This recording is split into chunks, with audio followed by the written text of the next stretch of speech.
One of the greatest crises to grip this earth is the crisis of what they call mental health. 1 in 6 people are on antidepressant medication. 1 in 6 people. 1 in 6 young girls between the ages of 11 to 16 are practicing some form of self-harm. 1 in 3 elderly people above the age of 60, at least in this country, are facing a level of loneliness that makes them feel sick. We've all heard the terms depression, anxiety. How on earth did we get to a point where every family, everybody here knows somebody that is struggling mentally, that's feeling sick to their core, and they don't know the way out? The greatest mistake that was made by the psychologists and the people studying the human mind is that in about the 18th century, they decided there was no soul in the human being.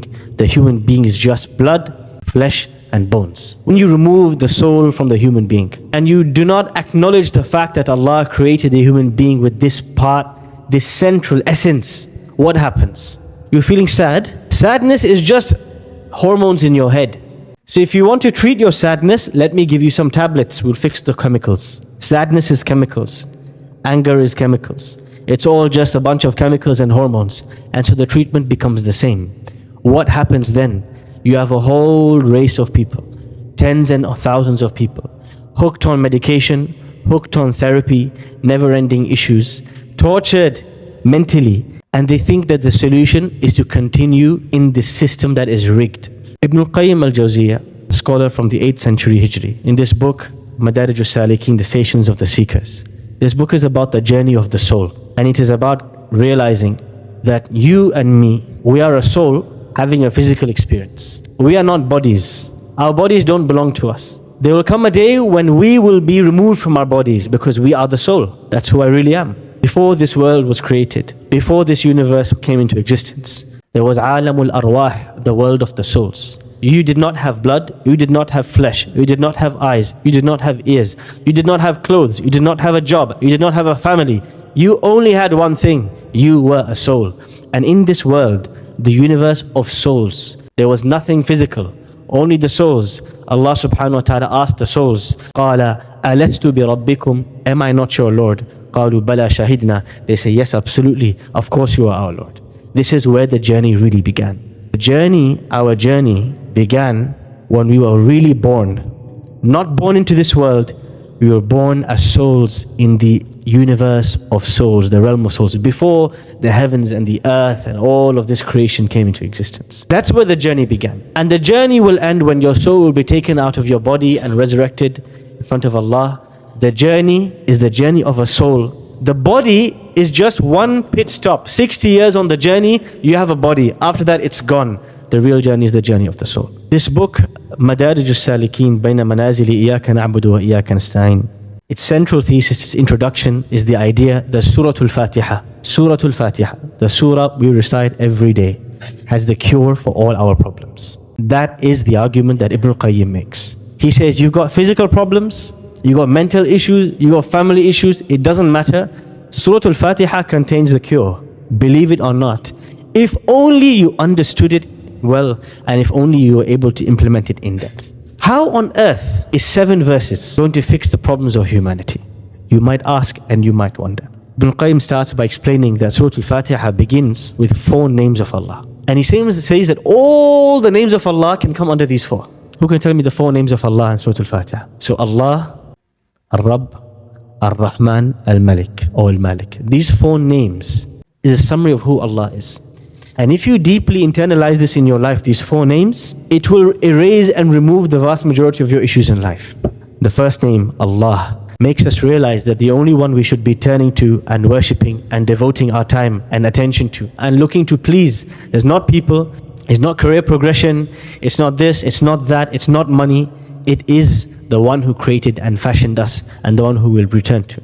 Allah's name Ar-Rahman gives meaning to every difficulty you ever face in your life. Because you realize the one who put you in the difficulty, the one who gave you cancer, the one who gave you financial issue, the one who made you lose sleep, he loves you more than your mother loves you. It completely changes the meaning of the difficulty that you went through. Rabb reminds you that just as a farmer plants a seed and pours water on the seed, and the sunlight and the greenhouse nurtures the seed so that it grows to its full potential, Allah, every moment of your life, was looking after you and watching your back. Al-Malik or Al-Malik reminds you that no matter what you possess in this world, it doesn't belong to you, it belongs to Allah. These four names of Allah, if one truly internalizes them, Ibn al-Qayyim says, this will rid you and remove from you the vast majority of pain you feel in your life. The fact that you still feel the level of pain that you feel means you haven't internalized them yet. Go back to them and revisit them again. He then says, إِيَّاكَ نَعْبُدُ and إِيَّاكَ نَسْتَعِينُ. It is only you we worship and only you we ask for help. That this line summarizes the entire Quran. And this line is the statement that every prophet was sent to bring people towards and call them towards. He says that إِيَّاكَ نَعْبُدُ and إِيَّاكَ نَسْتَعِينُ removes all spiritual illnesses from your heart. Whether it's arrogance, whether it's envy, whether it's anger, whether it's ego. He said everything can be removed by internalizing إِيَّاكَ نَعْبُدُ وَإِيَّاكَ نَسْتَعِينُ. How is that possible? He says half of all the spiritual diseases that you can imagine, all the amrad al-qulub that you can imagine, can be removed by إِيَّاكَ نَعْبُدُ, by realizing it is only Allah that I worship, I devote my time to, I devote my attention to. Only He can reward me, only He can give me, only He can take from me. Because the vast majority of people put their trust and their hopes and their anger and their investment in people, in outcomes, in wealth, in things. But إِيَّاكَ نَعْبُدُ means you're fully invested only in Allah and you're expecting everything only from Him and you see nothing but His actions, nothing else. إِيَّاكَ نَعْبُدُ removes from you the most dangerous of all diseases of the heart. Who can tell me what is the most dangerous, the most lethal of all the diseases of the heart? Ar-Riya is the desire to be seen by people instead of being seen by Allah. For me to stand up and pray, but to pray because I want Fulan to watch me pray. For me to give sadaqah because Fulan is watching me. For me to be addicted to the eyes of the people. This is the greatest of all diseases because this takes you. You are one step away from making these other people or these other things, you're making them equal to Allah. And that is the unforgivable sin. And you are on the edge at this point. إِيَّاكَ نَعْبُدُ fixes riya. It fixes this idea of needing the eyes of others, the attention, the validation of others, because you are trained and focused and thinking about only one thing. The one I devote myself to is the one who created and fashioned me. Only He can reward me and take from me. Someone else mentioned arrogance. This is the other most dangerous spiritual disease. Ibn al-Qayyim says there's the two most dangerous diseases is the desire to be seen by people and arrogance and pride. إِيَّاكَ نَسْتَعِينُ rids you of arrogance and pride because you realize and you internalize no matter what happens, I'm dependent upon Allah. From the day that my nappies were being changed and I could not even do that myself, to the day I am old and I will need help to walk, I will always remain dependent in between. And that is what إِيَّاكَ نَعْبُدُ إِيَّاكَ نَسْتَعِينُ means. Oh Allah, I will always need you. No matter who I am, where I am or what I am always and constantly in need of you. And Ibn al-Qayyim says if you only internalize this and if you only understood this, you would stop venting to people. يَسْتَخْفُونَ مِنَ النَّاسِ وَلَا يَسْتَخْفُونَ مِنَ اللَّهِ. They fear people and they don't fear Allah. إِنَّمَا أَشْكُو بَثِّي وَحُزْنِي إِلَى اللَّهِ. I only vent and complain of my distress to Allah. He says if you look back at the prophets before you, you will realize their strength did not come from bodybuilding. Their strength came from, I'll only complain to Allah. I only turn to Allah. I know I only need Allah. From the dua that Musa makes when he arrives in Madian. Who remembers the dua Musa makes when he comes in Madian, alayhi salam? رَبِّ إِنِّي لِمَا أَنزَلْتَ إِلَيَّ مِنْ خَيْرٍ فَقِيرٍ. Oh Allah, I need you. Just whatever you give me, I need you. That's إِيَّاكَ نَسْتَعِينُ. What does Ibrahim alayhi salam say when he's inside the fire? حَسْبِيَ اللَّهُ وَنِعْمَ الْوَكِيلُ. That's إِيَّاكَ نَسْتَعِينُ. Oh Allah, I need you. I'm stuck. Where will I go? What does Yusuf alayhi salam say in the well and Yunus alayhi salam say in the whale? لا إله إلا أنت سبحانك إني كنت من الظالمين. لا إله إلا أنت إياك نعبد سبحانك إني كنت من الظالمين إياك نستعين. You will see the same formula repeated again and again and again. It is the acknowledgement that I have no objective, no interest in nothing, in nobody except Allah, and that I need Him, I depend on Him, I'm helpless without Him. And if you really digested this, your whole life would change. Ibn al-Qayyim then mentions something interesting. He says the real journey, the real path is the path of the soul. from the day Allah created the soul and announced, "Am I not your Lord?" until the day the soul will return to Allah. The real journey is the journey of the soul. However, the journey of the soul can feel very lonely because the vast majority of people are not living the life of the soul, they are living the life of the body. The vast majority of people are eating, sleeping, reproducing, akramakumullah, defecating. That's their life, the life of animals. It's a physical life, it's all about the body. There's no acknowledgement, no approach, no attempt to fulfill anything greater, anything deeper than that. Ibn Qayyim rahimahullah, when he talks about this, he says, the vast majority of people are living the life of animals. And so sometimes when you're trying to feed the soul, you feel very lonely. I'll give you an example. One day you meet up with a bunch of your friends. You're in your late 20s, you're in your 30s. Your friends have progressed in their careers. One's talking about buying a house, the other one's talking about cryptocurrency, the third one's talking about the football match they watched last week, the fourth one's talking about the movie that they want to watch on the weekend. Everyone is obsessed with some worldly desire they want to fulfill, or some kind of progression they've been sold is a kind of progression, and you're sat there thinking, I don't have a house, I don't have a car, I haven't progressed materially, I don't have a fancy this or a fancy that, but I just finished Surah Al-Ahqaf last week, and these guys don't know the buzz that gives me. You feel alone because you're on a different journey. You are on a very different journey, the journey of the soul. And this is why Ibn Qayyim says, when Allah says, "Ihdina as-sirata al-mustaqim," oh Allah, guide us to this journey of the soul. Guide us not to be obsessed with the material world and the body, but guide us to the journey of the soul. When you feel lonely, you then say, صِرَاطَ الَّذِينَ أَنْعَمْتَ عَلَيْهِمْ, the path that all those people you blessed, they are all on. There's loads of people on the same path as me. Even if I don't see them, I'm not alone. And that's why Ibn Qayyim says, one of the therapies of Surah Al-Fatiha is removing your feeling of loneliness by making you realize you may feel lonely on this path of the soul. You may be saying no to your friends, no to your colleagues, no to so many things, and instead prioritizing the Quran, prioritizing the worship of Allah, and you feel so lonely on this path. He says, don't worry, you are not alone. Do you know how many prophets have walked your path? Do you know how many righteous people have walked your path? They too felt alone, but they were with Allah, and so He rid them of their loneliness. The first station on this journey to Allah is what Ibn Qayyim calls the spiritual awakening, the awakening, al-yaqadha. Many of us have experienced this feeling before. Those of us who converted to Islam, your first year post-conversion, and those of us who discovered Islam after being brought up culturally or being distant from Allah and not knowing anything about this religion, there is a moment in which you feel, today I am alive, I just realized why I'm here on this earth.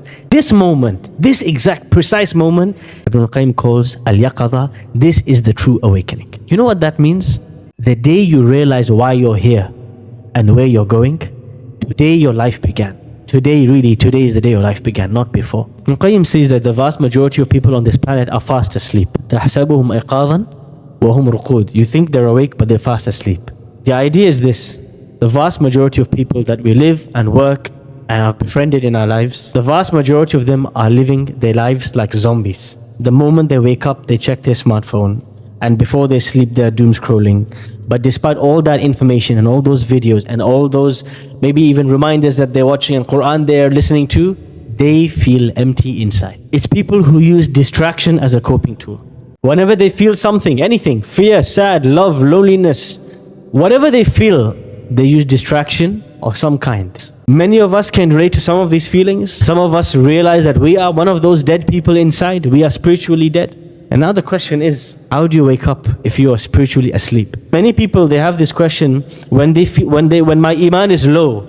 I feel like my iman is lacking. Something is off. How do I refresh my iman? You can answer both questions by understanding this point.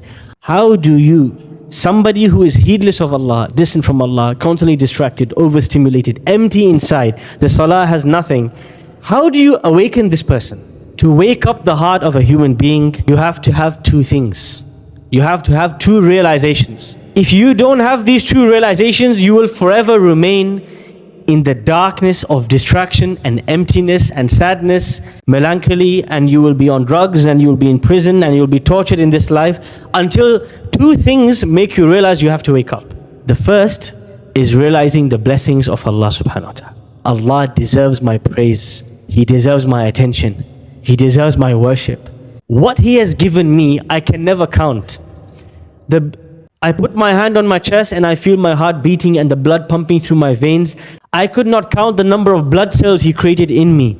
How can I ignore Him? كيف تكفرون بالله وكنتم أمواتا فأحياكم. How could you turn away from Allah and you are dead and He raised you to life? قل أفي الله شك فاطر السماوات والأرض فالق الحب والنوى. Allah, how He describes Himself, His blessings, His in'am, His beauty, the beauty of what He gave us. If we don't realize how indebted we are to Allah, you will forever remain sleeping in the depths of distraction and emptiness. That's why Al-Fatiha begins with Alhamd. Now, if you have realized the blessings of Allah, that's just the first step. There's a second step, is you have to realize how many shortcomings you have and how far you are from fulfilling and being thankful and being grateful to Allah. And so the second part of waking up, once we have realized how much Allah has done for us, is feeling al-haya'u min Allah, feeling ashamed, feeling the shortcoming. And if you want to understand what does it mean to feel ashamed in front of Allah, you have to see and reflect on this moment. One day the Prophet ﷺ is standing and praying, and he's crying in his salah, and the water is dripping from his beard like someone poured a bucket over his head. And after he finishes his salah, he's asked by his wife Aisha radiallahu anha, why is it that you are praying till your feet swell and till your beard is dripping? وَقَدْ غُفِرَ لَكَ مَا تَقَدَّمَ مِنْ ذَنْبِكَ وَمَا تَأَخَّرَ. And Allah has forgiven your past and your future sins. And He says, أَفَلَا أَكُونَ عَبْدًا شَكُورًا. How can I not be a grateful slave? That much to pray till my feet are swollen, and to pray till my tears have wet my beard, because I just want to say thank you to Allah. And I know even after I say thank you, I have still fallen short in front of Him. To feel shame from Allah is the same feeling that Nuh alayhi salam felt when his son drowned and he stood there asking Allah, قَالَ رَبِّ إِنَّ بَنِي مِنْ أَهْلِي وَإِنَّ وَعْدَكَ الْحَقِّ. Oh Allah, my son is from my family and your promise is true. He was so shy, he couldn't even ask Allah to save his son or to forgive him. To feel shy in front of Allah is what Allah describes in the Quran when He says, وَالَّذِينَ يُؤْتُونَ مَا آتَوا وَقُلُوبُهum وَجِلَةٌ أَنَّهُمْ إِلَىٰ رَبِّهِمْ رَاجِعُونَ. People who worship Allah, but when they put forward their worship to Allah, they are trembling. We don't know, will Allah accept it from me? To feel ashamed in front of Allah is to stand like Ibrahim alayhi salam, building the house of Allah, but to stand there and say, رَبَّنَا تَقَبَّلْ مِنَّا إِنَّكَ أَنْتَ السَّمِيعُ الْعَلِيمُ. Oh Allah, please accept the deed. I don't know if you will accept it from me. To be ashamed in front of Allah is the feeling that Umar ibn Khattab feels when he runs to Hudayfah ibn al-Yaman, who just got informed by the Prophet the secret list of munafiqun, of hypocrites. And Umar says, don't tell me who's on the list, but please tell me, am I on the list? Because I don't think I've done enough. When you experience this feeling, you will have truly woken up on this day. And every day before this day, you were dead. Because the Prophet sallallahu alayhi wasallam said, مَثَلُ الَّذِي يَذْكُرُ اللَّهَ وَالَّذِي لَا يَذْكُرُ اللَّهَ كَمَثَلِ الْحَيِّ وَالْمَيِّتِ. The example of the one who remembers Allah and the one who doesn't remember Allah is like the difference between the living and the dead.